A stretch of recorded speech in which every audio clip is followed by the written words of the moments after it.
G'day guys, welcome back to my channel. My name is Wildkard. Thank you for watching the Wildkard Rugby Show. Like, comment and subscribe. And yes, the Lions tour is now over, and you went as well as the last time I spoke to women at the gym, okay?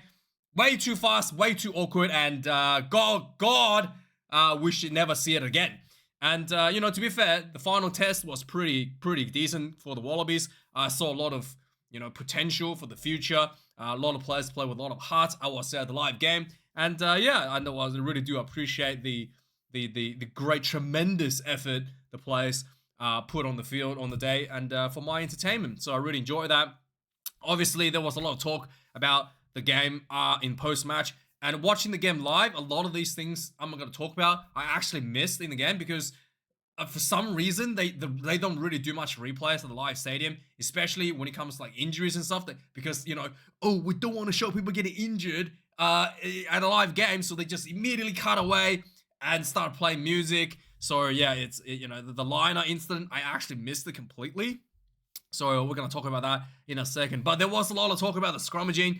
And after reviewing some of the footage, I actually thought that my initial thought while I was watching live on the field was actually the Wallabies had some dominance, but I thought it was Tupou boring in a little bit. And sure enough, this screenshot, this guy front row grunt, no disrespect, but I actually disagree with his assessment. He thinks that Andrew Porter is the one boring in. Now I talk a lot about Andrew Porter boring in. It's something that he likes to do. But Tupou is someone that also likes to go in on an angle.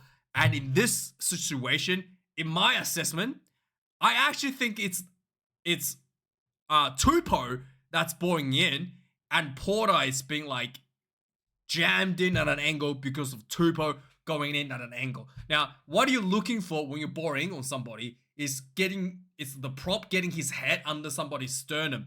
You can see right here, Tupou is right under the sternum. I think maybe Sheehan in this shot.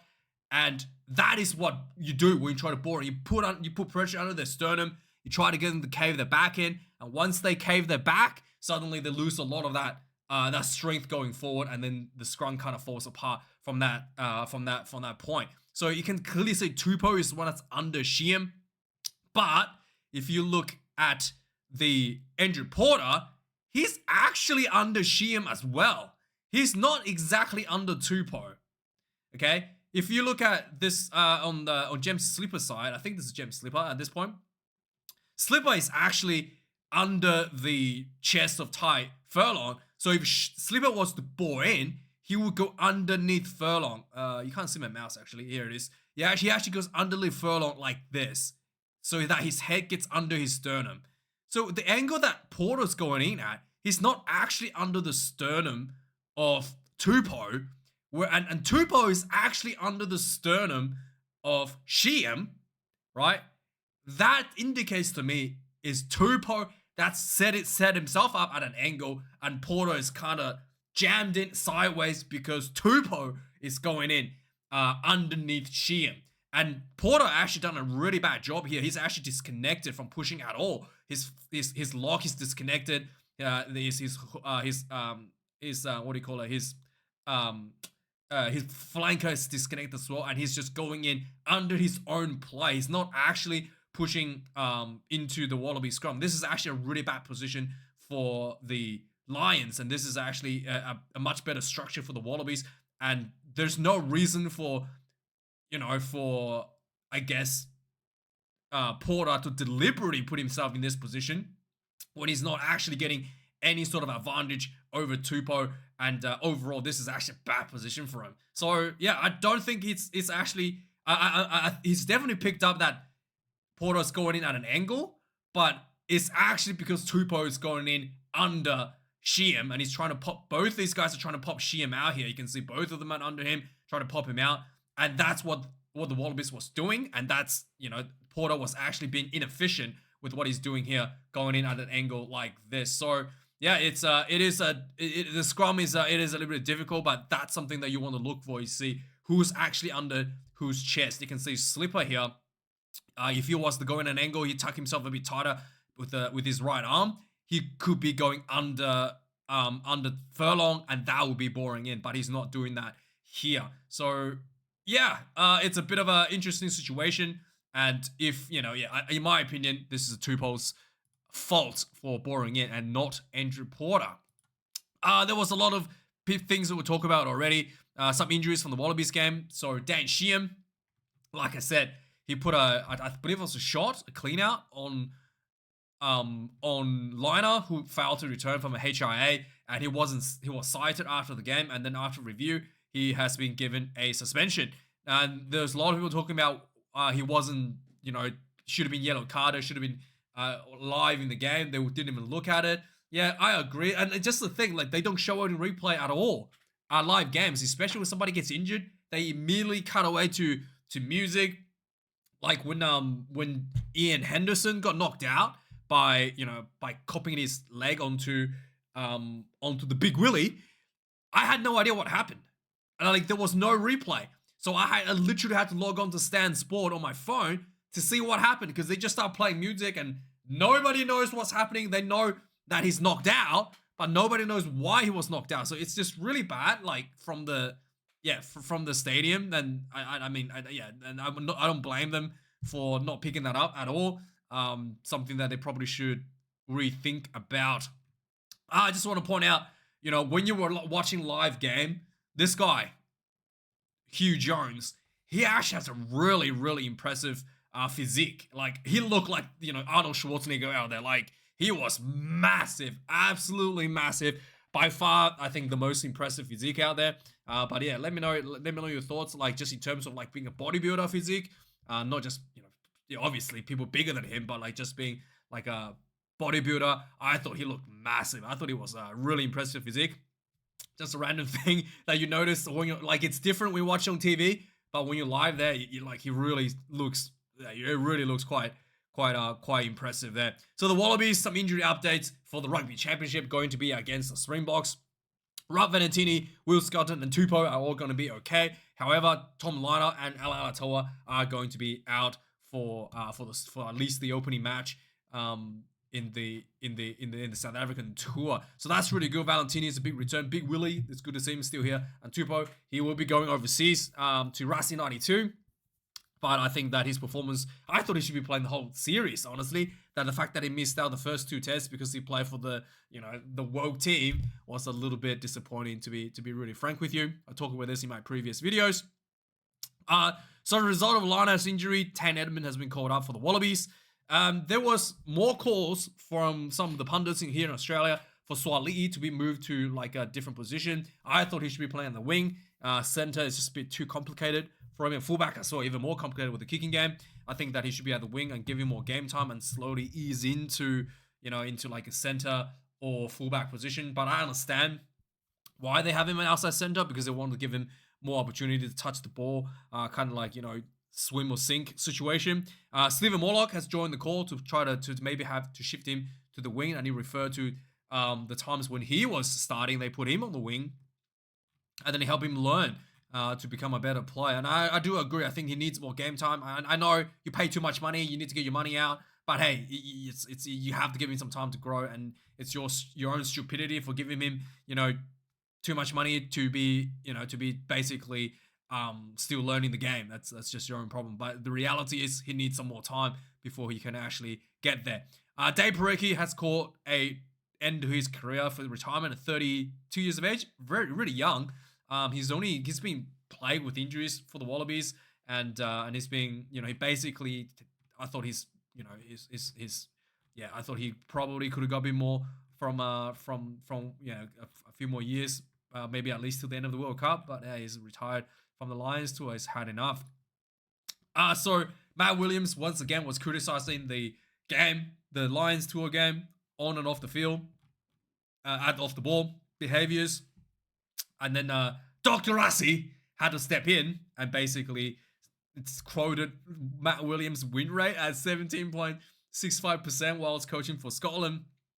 And then Matt Williams is just like, oh yeah, of course you attack me because it's just what is it? What was he saying?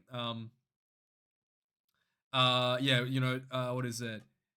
playing the man and not the ball again, like calling out Rassie for calling him out for bashing the sport. I mean, yeah, what something that Matt Williams needs to understand is it's really damaging the way he just bashed the sport, because you have a platform that you can influence people's opinion. There might be a lot of people out there who, especially like kids and stuff, don't really know what they're watching. And if you keep telling them what they're watching is awful and it's terrible and it's bad, they're gonna grow up thinking that it's bad. They're gonna think that it's bad. They're very impressionable. And quite frankly, it was not bad at all. I thought it was just entertaining. I thought it was great. And and I think Matt Williams, just the fact that he's just trashing the game really shows that it's not. I don't think he's fitted for the job that he's paid to do, even if it's a poor game. Your job as a commentary, as a pundit, is to promote the game, not to trash it. Right? Is to say, hey, look, maybe this is a little bit slower than everybody expecting. People are expecting less kicking or whatever. You have to put it in a positive spin, because that's your job, not to trash it. And then it's really awful what Matt Williams is doing. Anyway, moving on. Rees-Zammit has returned to Wales. We reported on this last week. There's a lot of talk about him again. I just think that just stop talking about him. Honestly, like the way he left Wales, like at a snap of the fingertips, left his teammates, left his country, and left Warren Gatland without a game plan. I thought that was really disgraceful, quite frankly. And he really needs to earn he really needs to earn respect before he should be praised as the savior of Wales rugby. It's like what he did was really not on. I think it's just was quite disgraceful. Let me know your thoughts. Doing it, by the way, if you're a Welsh fan. So the All Blacks has named the 36-man squad to Argentina. There's one big injury to Wildkard, and he's being replaced by Christie, I think it was. But anyway, let's have a look at the squad for the All Blacks. Coming in on hookers, we've got Cody Taylor, Somasoni Taukiaho, and Brody McAllister. In the props, we've got Ethan de Groot, I am Groot, Tyrell Lomax, Fletcher Newell, Oni Norris, Pasilio Tossi, and Tamati Williams. He's back from injury. I thought he was injured. And the locks, we've got Scooty Barrett, Fabian Holland, Patrick Tupolotu, and Tupuvai. So Fabian Holland has a really desperate addition for the All Blacks to find the next big lock for their setup. In the four pack, loose forwards, we've got Sama Penny Finau, Simon Parker, debutant, Luke Jacobson, Duplessis Karefi, Adi Savia, Wallace Atiti, and Peter Lakai, and with obviously Christian Leo Willie, which I thought was really, really impressive in both his performances in the Crusader season. Dropped out of the squad. Maybe they're giving him a break for for the Springboks when he comes to town. But anyway, I think Christian Leo Willie getting left out was a bit of a big call. In the halfbacks, we've got Noah Hotham, Cortez Ratama, and Cameron Roy got injured, not able to play. We've got in the 5'8", we've got Bowden Barrett, we've got Damian McKenzie. In the midfields, we've got Geordie Barrett, Billy Proctor, Quinton Tupaya, Anton Nellen Brown, Timothy Tavatava Natwai, and then in the outside backs, we've got Rico Ioane, Caleb Clark, Seville Reese, Imoni Narawa, finally is getting called into the squad, Will Jordan, and then Ruben Love. Some really impressive names looking for some game time, I think. Ruben Love and then Imoni Narawa as well. I really want to see some more action for them on the field instead of, Rico Ioane and Caleb Clark, in my opinion. Injuries, we've got some covers. George Bauer for Tamati Williams. Oh, yeah, so he is still injured. Yeah, there. So George Bauer for Tamati Williams. Tavita Mafilio comes in for Tyra Lomax. George Schlorf for Luke Jacobson. Philly Christie, like I said, for Roygard and Hotham. Kyle Preston, swooping courting Leroy Carter for Caleb Clark. Ofa Tuangafasi, not available due to being part of a movie. I believe he was. He was in the movie. He was busy shooting a movie, and not able to be part of the All Blacks. Anyway, moving on.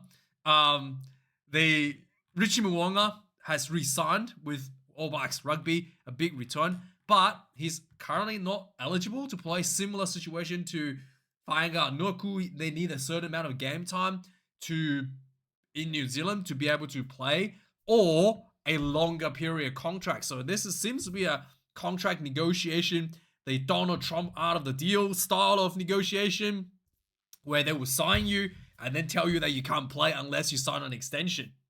Yeah, I don't really like this because, you know, what they say here is that, hey, if they're looking for a longer contract, they can bring him back earlier. But at the moment, he's only going to be available till later in 2026. Well, here's the problem, right? Tell me if I'm wrong. TJ Piranara came back and played like what? Had like a 2 season contract, which is basically what Richie Mounga got here. 18 months. It's basically 2 seasons. He had a 2-season contract and he was allowed to play immediately upon returning to New Zealand, right? In 2013, was it? Was it right? Like, am I? And then he left to Japan.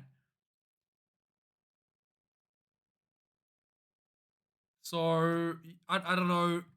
I don't know what this rule is. Is it just the New Zealand rugby trying to come up with some BS to try to lock down Mounga for a longer period? Let me know, because I'm pretty sure Piranara came back and had like a 1, maybe 2 year deal and then immediately was called into the All Blacks, right? Anyway, I could be wrong. Let me know. Some of you guys will know. Yeah, so Leroy Carter was supposedly, you know, looking at traveling to Argentina, and then he reportedly that his dog ate his passport. I highly doubt it. I think this is just some BS, because the passport nowadays are made of like leather sort of material. I'm trying to see if I've got it here. It's like a really hard leather material. Like if you try to rip it, it doesn't even rip. It's like really tough material. So for the dog to rip it apart, it's really unlikely, I think. Even if the dog tried, like played around with it and to actually rip it apart to the point where it's not usable anymore, seems like a lie to me. Let me know. Let me know. I think something else happened, and it's not that his dog ate his passport. Yeah, anyway, a former All Black in the name of George Bridge has returned to Super Rugby and he signed with the Western Force. So that's good news. He was a big part of the All Blacks team in 2019 World Cup. I think it was with play a fair bit for Fozzie as well earlier. After in the 2022 period as well. So yeah. Anyway, Pumas is preparing for the All Blacks, hosting the All Blacks at home. 9 rookies been named in the team. Feel free to go look at it yourself. But Pumas at home, always difficult to beat. And the All Blacks last time played Pumas at home, lost one of the games. So the All Blacks will be looking at a 2-0 sweep to level that fault from last year. Anyway, let me know your thoughts. Like, comment, and subscribe. Thanks for watching, and I'll see you guys next week for previews and the Rugby Championship. Cheers.